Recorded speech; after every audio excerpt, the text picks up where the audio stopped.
La vérité cachée des millionnaires du jour au lendemain, pourquoi la plupart finissent ruinés. Gagner des millions du jour au lendemain semble être un rêve. Mais pour beaucoup, cela se transforme rapidement en cauchemar. Ils passent de la richesse à la ruine, perdant tout plus vite qu'ils ne l'ont gagné. Que se passe-t-il vraiment lorsque la richesse soudaine détruit des vies? Restez avec moi, car la vérité est choquante. Depuis aussi longtemps qu'il s'en souvenait, Dwayne Carter vivait au jour le jour, comptant chaque centime. Ouvrier du bâtiment à la fin de la trentaine, il avait passé des années à briser son dos sous un soleil accablant, pour rentrer ensuite dans un petit appartement d'un quartier défavorisé. La vie ne lui avait jamais fait de cadeau. Élevé par une mère célibataire qui enchaînait les ménages pour subvenir à leurs besoins, il avait appris très jeune que l'argent était un luxe qu'il n'avait jamais connu. Malgré tout, Dwayne était un homme plein d'espoir. Chaque semaine, sans faute, il achetait un billet de loterie, rêvant d'un miracle. Il n'était pas naïf. Il savait que les chances étaient contre lui, mais dans un monde qui ne lui avait rien donné, ce petit rituel entretenait son espoir. Peut-être, un jour, sa chance tournerait. Un soir d'orage, après une éreintante journée de 12 heures, il s'attablait dans sa minuscule cuisine, mangeant un sandwich froid. La télévision, en bruit de fond, diffusait les actualités et les extravagances d'un milliardaire dont il ne pouvait que rêver. Puis, les numéros de la loterie s'affichèrent à l'écran. Dwayne jeta un regard distrait à son billet, sans trop y croire. Ses yeux s'écarquillèrent. Un numéro correspondait. Puis un autre. Encore un autre. Son cœur se mit à battre la chamade tandis qu'il vérifiait les numéros à plusieurs reprises, les mains tremblantes. Les 6 numéros étaient un match parfait. Il resta figé un instant, incapable de saisir l'ampleur de ce qui venait de se produire. Son souffle s'accéléra. Son monde bascula. Il venait de gagner le jackpot, 120 millions de dollars. Le billet lui glissa des mains. Était-ce réel? L'univers l'avait-il enfin choisi? Un rire nerveux lui échappa, puis un autre, jusqu'à ce qu'il éclate en un rire incontrôlable. Sa vie entière venait de changer en une fraction de seconde. Lui, qui peinait à payer son loyer la semaine précédente, était désormais l'un des hommes les plus riches du pays. Submergé par l'émotion, il attrapa son téléphone et appela son meilleur ami, Marcus. « Mec, tu ne vas pas croire ça, bredouilla Tegil. »« Quoi ?» grogna Marcus, à moitié endormi. « Tout va bien ? » Je viens de gagner au loto, mec. 120 millions de dollars. Silence. Puis un éclat de rire de l'autre côté du fil. T'es sérieux? Tu plaisantes, hein? Il est tard, Dwayne. Je suis sérieux. Hurla Dwayne, la voix tremblante. Regarde les infos. Vérifie les numéros. Marcus ne dit plus rien. Quelques secondes plus tard, il entendit son ami octer de stupeur. Oh! Mon Dieu! Tu as vraiment gagné.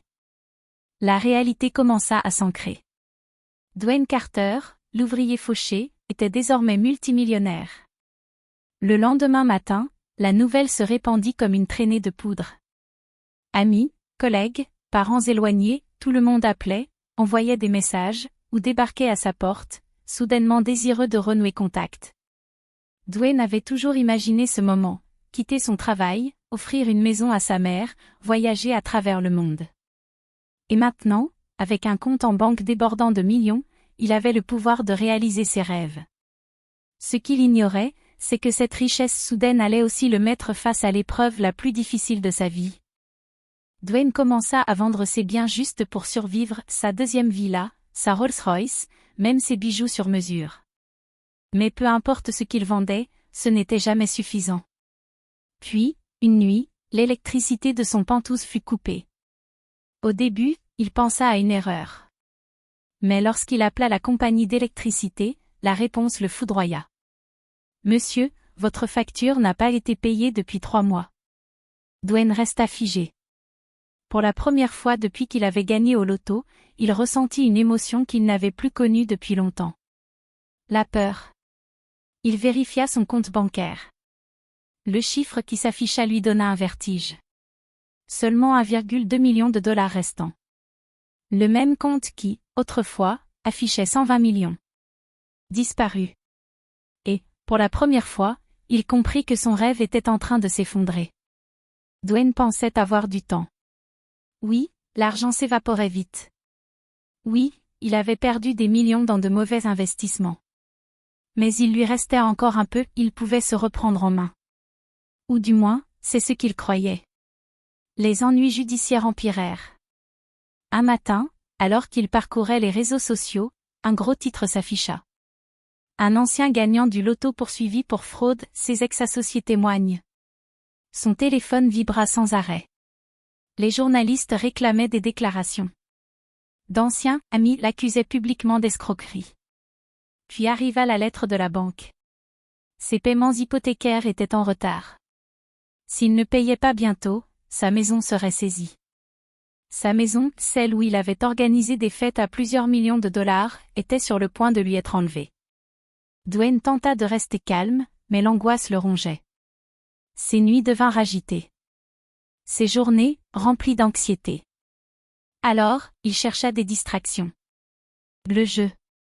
L'alcool. Les achats compulsifs. Pendant un temps, cela lui fit oublier ses soucis. Il passait ses nuits au casino, misant 50 000 dollars comme si c'était rien. S'il perdait? Il misait encore. S'il gagnait? Il dépensait immédiatement. Mais les pertes dépassaient toujours les gains. Bientôt, ses cartes de crédit furent bloquées. Son chef cuisinier privé démissionna, Dwayne ne pouvait plus le payer. La maison devint vide. Les appels de ses amis cessèrent. Et, pour la première fois de sa vie, Dwayne se sentit vraiment seul.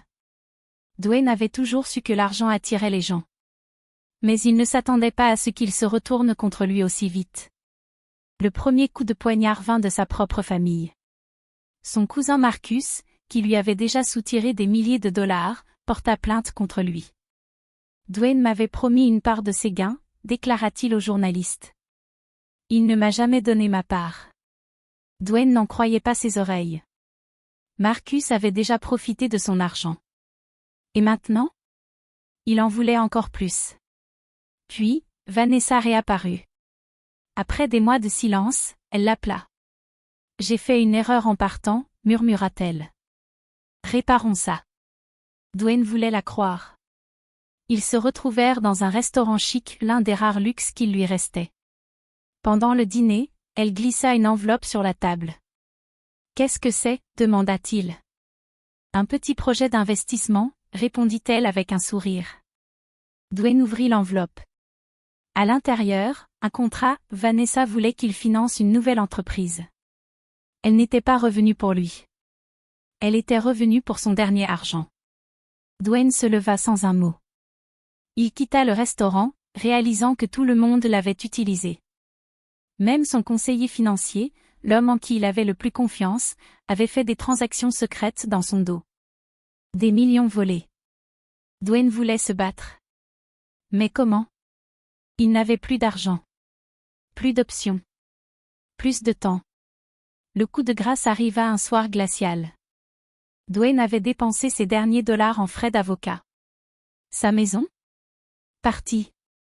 Ses voitures? Reprises par la banque. Son compte en banque? Presque vide. Puis, la police frappa à sa porte. Un ancien investisseur l'accusait de fraude, Dwayne avait signé un contrat sans comprendre qu'il se mettait en danger juridiquement. Les caméras crépitaient. Les mêmes journalistes qui l'avaient surnommé « l'homme le plus chanceux du monde » l'appelaient désormais « un exemple à ne pas suivre ». Assis dans une cellule froide, il fixa le sol. Plus de costumes luxueux. Plus de fêtes grandioses. Plus d'amis intéressés. Juste lui. Seul. Et, à cet instant, Dwayne comprit enfin. L'argent n'avait jamais été le problème. C'était tout ce qu'il avait apporté avec lui. Et maintenant? Il n'avait plus rien. Dwayne était assis sur le banc froid et dur de sa cellule. Plus de drap en soie. Plus d'oreillers moelleux. Juste le silence. Son esprit s'emballait. Comment en était-il arrivé là? Un jour, il avait des millions à la banque. Le lendemain, il portait une tenue de prisonnier. Un gardien glissa un papier entre les barreaux. Votre audience est demain. Dwayne tendit la main pour le prendre, mais ses doigts tremblaient. Il ne perdait pas seulement de l'argent. Il perdait tout.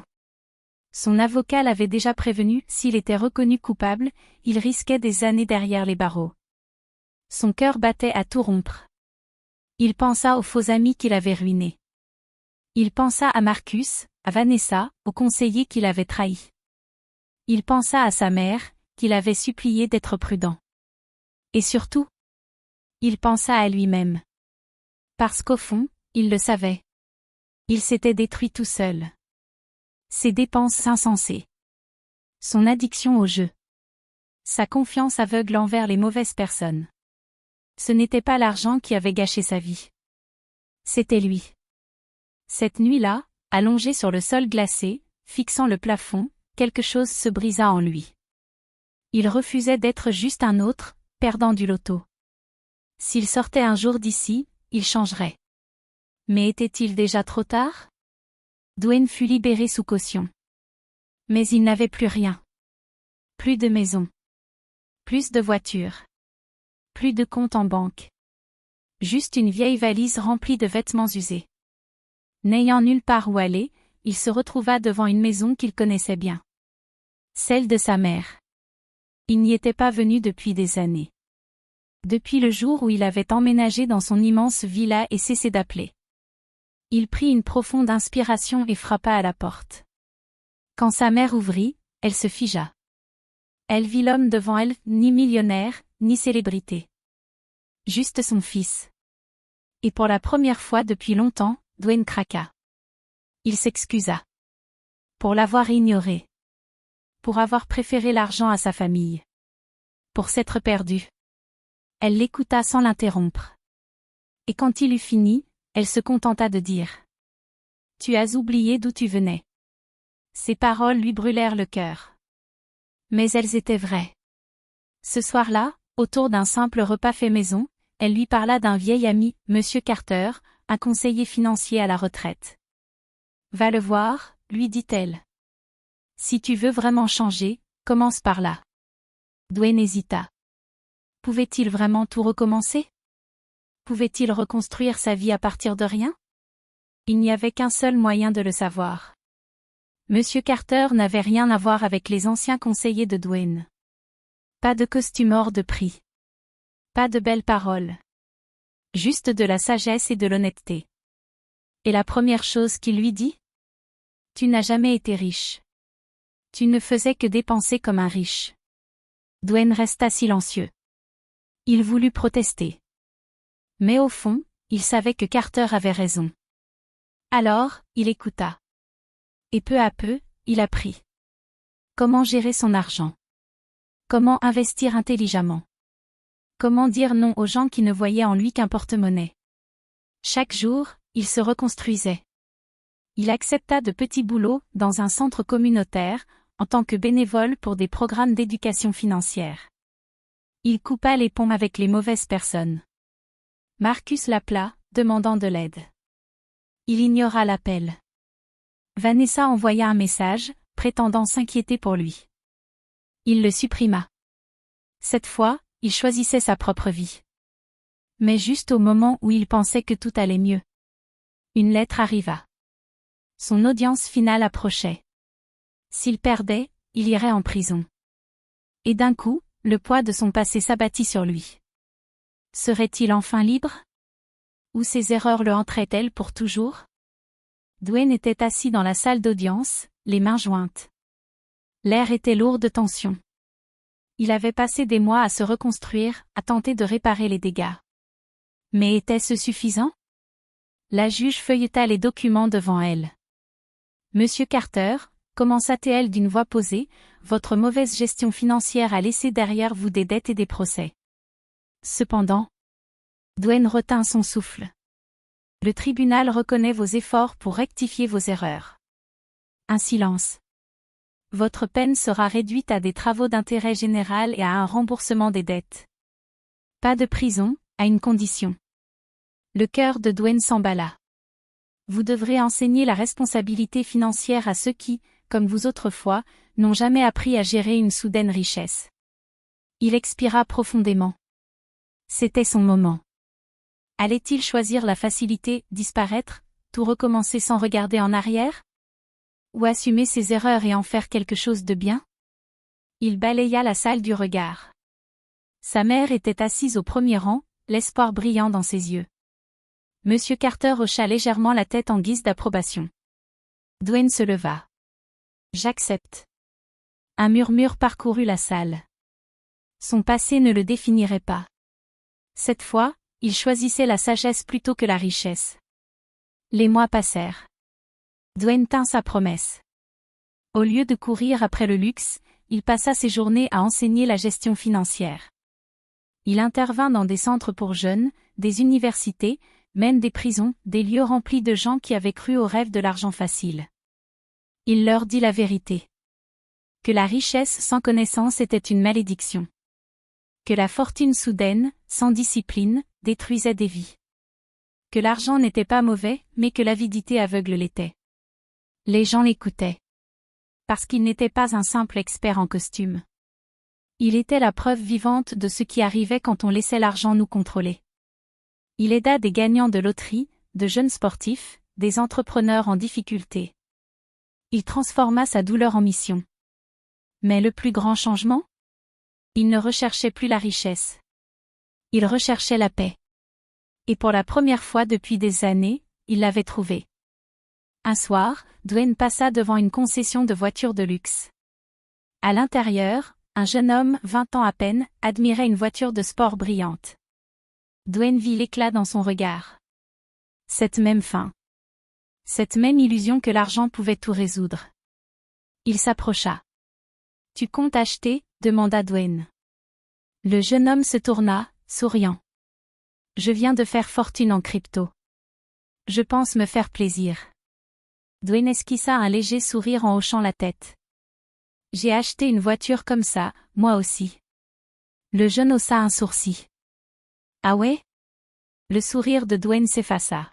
« Ouais. Et ça m'a tout coûté. » Le jeune homme hésita. « Fais attention, » ajouta Dwayne doucement. « L'argent rapide, c'est comme une vague. Si tu n'apprends pas à nager, il t'emportera. » Le jeune hocha lentement la tête. Dwayne tourna les talons et s'éloigna, le laissant réfléchir. Un avertissement. Une leçon. Une seconde chance, pour quelqu'un d'autre. La vérité cachée sur les millionnaires d'un jour? Ce n'était jamais une question d'argent. C'était ce que l'argent faisait de nous. Et au final, la seule vraie richesse? C'était la sagesse.